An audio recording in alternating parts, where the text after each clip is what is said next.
So, you know that feeling. You've experienced something great, really memorable, and you want to share it. Oh, yeah. But then when you actually try describing it, it just kind of comes out flat, you know? Yeah, like you're just listing facts instead of actually painting the picture. It's a tough one. It really is. How do you get across what you felt, make the listener feel it too? Exactly. And that's what we're diving into today. Our source material is kind of interesting, actually. Okay. It's from an IELTS practice resource. It's about describing a party you enjoyed. Huh. Okay. Maybe not the first place you'd look for communication tips, but I get it. The reasons why they give that advice for language learners probably hold some pretty useful lessons for any kind of storytelling, really. Totally. So our mission basically is to take the specific example, this party description, figure out why it works according to the source's logic, and then pull out techniques that you can use to make any story you tell, whether it's, I don't know, a night out or even a project update, to make it really stick, make it engaging. So it's a deep dive into telling a good story, just using this school party as our example. Okay, let's get into it. So the event described in the source, it was a school farewell party. Right, for the 12th graders leaving for exams, thrown by the 11th graders. Yeah. And straight away, the source gives us these like specific little details. It wasn't just a party. Yeah.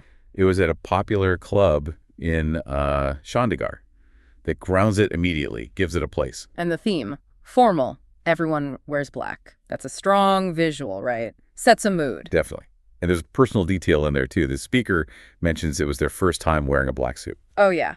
And getting compliments, that makes it human, relatable. It does. It connects you to the speaker's actual experience of the event, not just the event itself. And they mentioned specific highlights, too, like there was a fashion show. Yeah, a fashion show where their friend won Best Dressed. Yeah. That's like a little mini story inside the main one. Right. And the atmosphere, the DJ playing great music, that tells you about the energy. And another personal bit. Yeah. It was their first time at a club, so they were like super excited. Understandable. And couldn't resist dancing for hours. See, danced for hours, that's much better than just I danced. Gives you that sense of, intensity and how long it went on. For sure. And the source mentions this whole thing felt like an escape, right, from all the exam stress. Yeah, a much-needed escape. They danced, laughed, stayed out till 2 a.m. That 2 a.m. detail, another specific action, it really paints a picture of how late, how much fun it was. And the outcome.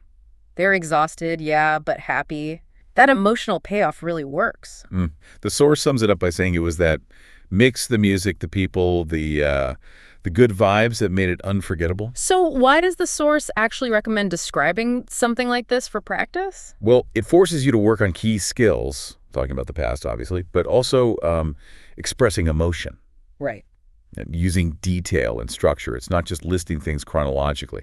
It's about the atmosphere, the actions, the feelings, like that relief from stress or feeling tired but happy. Exactly.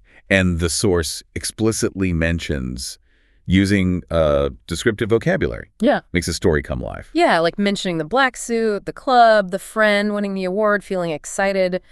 Those details are hooks. They pull you in. They're sensory, emotional hooks, not just, data points. Which brings us back to you listening. Yeah. How do you take this stuff, these ideas from describing a party, and use it to describe, anything else? A work thing, maybe? Totally. Like, instead of just saying, I finished the report, maybe talk about the atmosphere, that final push. Okay. The late night, the team working together, maybe the feeling of relief or pride when you finally hit send. Or describing, say, a problem you solved, not just it was hard. Right. Talk about the feeling, the frustration maybe. Yeah. And the specific actions you took. What did you do? And maybe the atmosphere when you finally figured it out, that moment of, aha. Exactly. Focusing on those specifics, the actions, the feelings, the sensory stuff, where that's what makes descriptions memorable. It turns it from just information into like an experience for the person listening. It's about adding that human layer on top of the fact. Yeah. So this whole deep dive, starting from what seems like a simple language exercise, it really shows the power of weaving in those details, the sensory bits, the real emotions.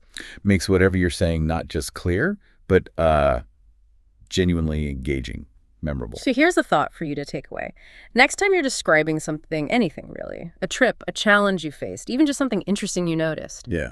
How could focusing on your specific experience, what you saw, heard, felt, alongside the basic facts, how could that change how you tell that story? How could it make it land differently?